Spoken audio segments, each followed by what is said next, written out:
वो अपने आप से अपने आप में खेल रहे हैं। आप भी तो वही हो। आप अपने को भूल करके स्त्री मान रहे हो, आप अपने को भूल कर बच्चा मान रहे हो, आप अपने को भूल कर पुरुष मान रहे हो। आपकी भूल है। आइए आप अपने स्वरूप में देखिए, कोई खेल नहीं हो रहा, कोई दुखालय नहीं। स्वप्न में हो अभी, इसलिए तुम्हें बहुत दुख सुख दिखाई दे रहा। जागो तो न सुख है न दुख है। जे ही जाने जग जाए हेराई, जागे जथा स्वपन भ्रम जाई। इस भ्रम से आप निकलना चाहो तो निकल सकते हो, आप फंसना चाहो तो फंस सकते हो। आप अपने जाल में फंस गए हो, आप अपने जाल से मुक्त हो जाओ। आप कौन है? किसका प्रश्न है? आप कौन है? नहीं पता। बस यही पता लगा ले तो संसार का प्रश्न का समाधान हो जाए। जीव अविनाशी चैतन्य घन सुख स्वरूप, संसार स्वाप्निक भ्रम में। अब भ्रम में फंसकर अपने स्वरूप को भूल जाना ही दुख है। अपने स्वरूप को जान करके भ्रम का नाश हो जाना, यही परम स्वरूप है, यही परम सिद्धि है। अब संसार को भगवान ने क्यों रचा? आप कौन है? आप वही है। तत्त्वम अश, तत्त्वम अश, तुम वही हो। अपने आप को भूल कर, स्त्री और पुरुष मानकर, जगत के व्यवहार को सत्य मानकर, भोगों को सत्य मानकर इस पर भ्रमित हो रही हो, इसलिए दुख हो रहा है। जैसे स्वप्न में किसी का गला काटा जा रहा हो तो चाहे जितना फोर्स लगा दो उसे बचा नहीं सकते आप। उसे बचाने का एक उपाय है, जगा दो। क्यों? स्वप्न में तुम्हारा गला काटा जा रहा हो, चाहे जितने बॉडीगार्ड लगा दो, चाहे जितने आप फौज लगा दो, कुछ बचा सकते हो क्या? एक उपाय, उसे जगा दो केवल। स्वप्न में कोई समुद्र में डूब रहा है, अब चाहे सैकड़ों जहाज लगा दो, चाहे नौका लगा दो, चाहे तैराक लगा दो, आप उसे बचा नहीं सकते। उसे एक ही उपाय है, जगा दो। ऐसे ही उमा कहो मैं अनुभव अपना, सत हरि भजन जगत सब स्वप्न। स्वप्न में आप अपने को स्त्री मान रहे, पुरुष मान रहे, दुख मान रहे, सुख मान रहे, ये एक स्वप्न है। भगवान ने अपने आप को ही त्रिगुण रूप में विस्तार कर दिया। सतोगुणी रूप, रजोगुणी रूप, तमोगुणी रूप। सृजन, पालन, संहार। वो अपने आप से आपका सृजन करते हैं, अपने आप से आपका पालन करते हैं, अपने आप से अपना संहार करते हैं। आप भी वही हो, जानो इस बात को। तो जे ही जाने जग जाए हेराई, जान गए तो ये संसार गायब हो जाएगा। जैसे जगाने पर स्वप्न गायब हो जाता है। अभी आप स्वप्न देख रहे हैं इसलिए सत्य लग रहा है। भगवान ने बड़ी करुणा की है। क्या बुरा रचा है हमें बताओ? आंख दी अच्छा देखो, जबान दी अच्छा बोलो, कान दिया अच्छा सुनो, हाथ दिया अच्छा करो। अभी आनंद आनंद है, कहाँ दुख है? अब करो मनमानी आचरण तो, और अपने स्वरूप को भूल करके, तो फिर दुख तो है ही।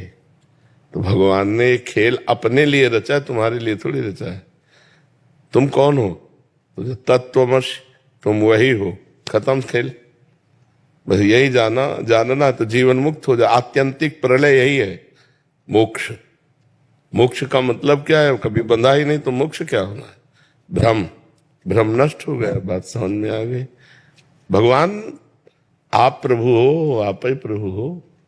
अपने आप को भूल कर स्त्री मान रहे हो, अपने आप को भूल कर पुरुष मान रहे हो, और इस संसार को सत्य समझ रहे हो, भोगों को सत्य समझ रहे हो। ये सब मोह निशा सब सोह निहारा, देखे स्वपन अनेक प्रकारा। ये भगवान की माया का एक भ्रमात्मक स्वरूप रचा हुआ है, जो आपका है। आप ही हैं वो, दूसरा कोई नहीं है। जे ही जाने जग जाए हेराई, जब जान जाओगे तो संसार का महत्व खत्म हो जाए। अभी संसार का महत्व है ना, शरीर का महत्व है ना, इसलिए जान नहीं पा रहे हो। एको ब्रह्म द्वितीयो नास्ति, दो है ही नहीं, एक है। आपको तो बहुत दिखाई दे रहे, स्त्री पुरुष जड़ चैतन्य। तो एक मन जैसे स्वप्न में पूरी बाजार इकट्ठा कर देता है, ना सत्य होते हुए भी।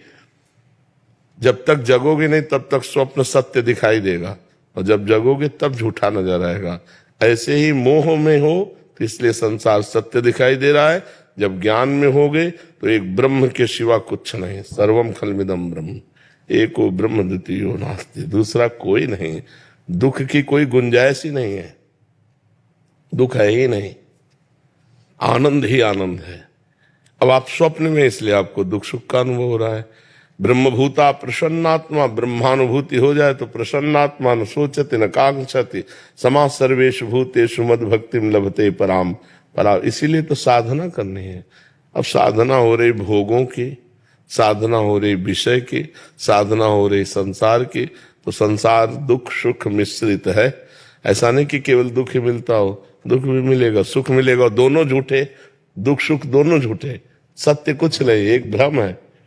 बोले इतना सुख भोगा, कुछ है तुम्हारे पास सुख नाम की चीज कि मेरे को ये सुख मिला? फिर वही अतृप्ति, फिर वही खालीपना, फिर वही अकेलापना, फिर एक खोज नए सुख की। तो मन जिस सुख को खोज रहा है वो तुम्हारा ही सुख है।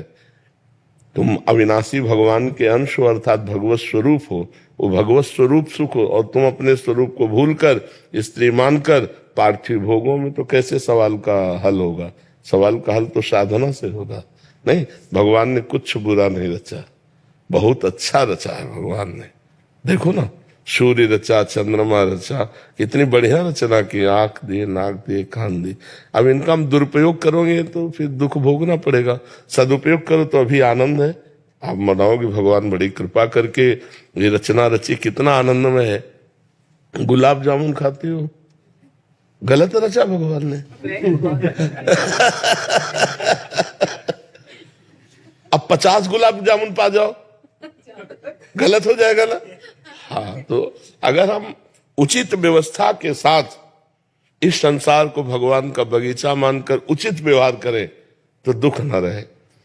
अच्छा बताओ, अगर भारत सरकार में ये दंड विधान ना हो तो सरकार अधूरी है कि नहीं है? अधूरी। भला कोई शासन में रहेगा दंड विधान ना हो तो? जरूरी है दंड विधान, जरूरी है ना। तो ऐसे वही हमारी सुरक्षा में है।